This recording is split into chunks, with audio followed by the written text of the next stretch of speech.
đường lên lưng mây như hẹn ai nơi đây.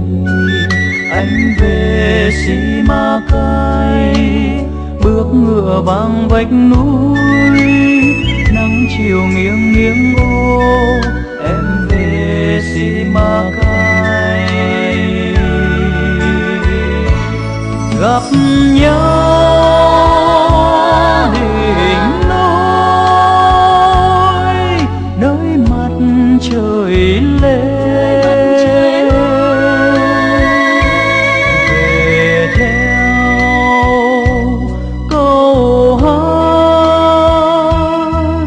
ngàn lời, ngàn đời trao nhau.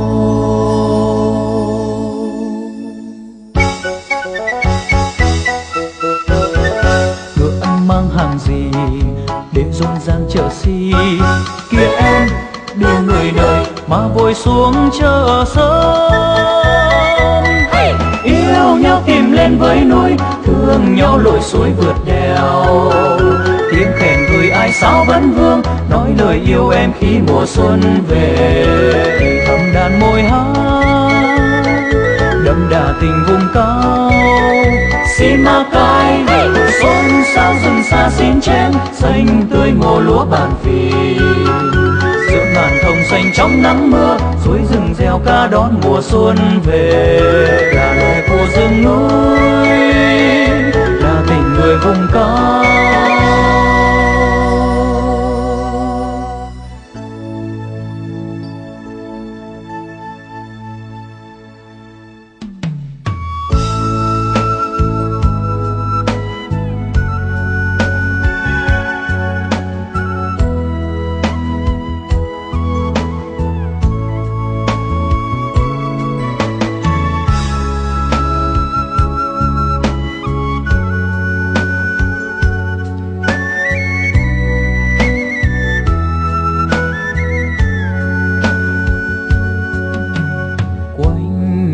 Đường lên lưng mây như hẹn ai nơi đây.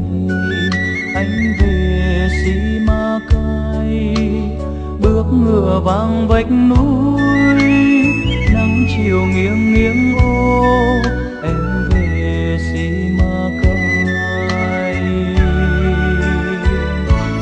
gặp nhau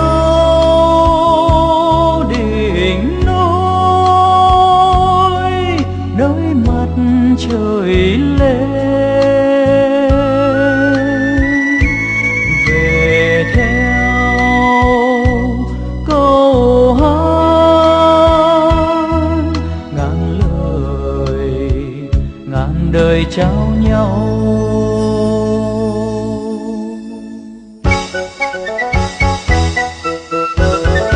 Ngựa anh mang hàng gì để rộn ràng chợ xi, kia em đưa người đời mà vội xuống chợ sớm.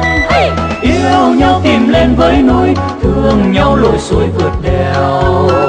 Tiếng khen gửi ai sao vẫn vương, nói lời yêu em khi mùa xuân về. Thì thầm đàn môi hát đậm đà tình vùng cao. Simacai xôn xao rừng xa xin chén, xanh tươi ngô lúa bàn phì.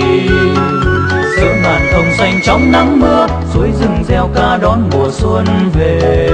Là lời của rừng núi,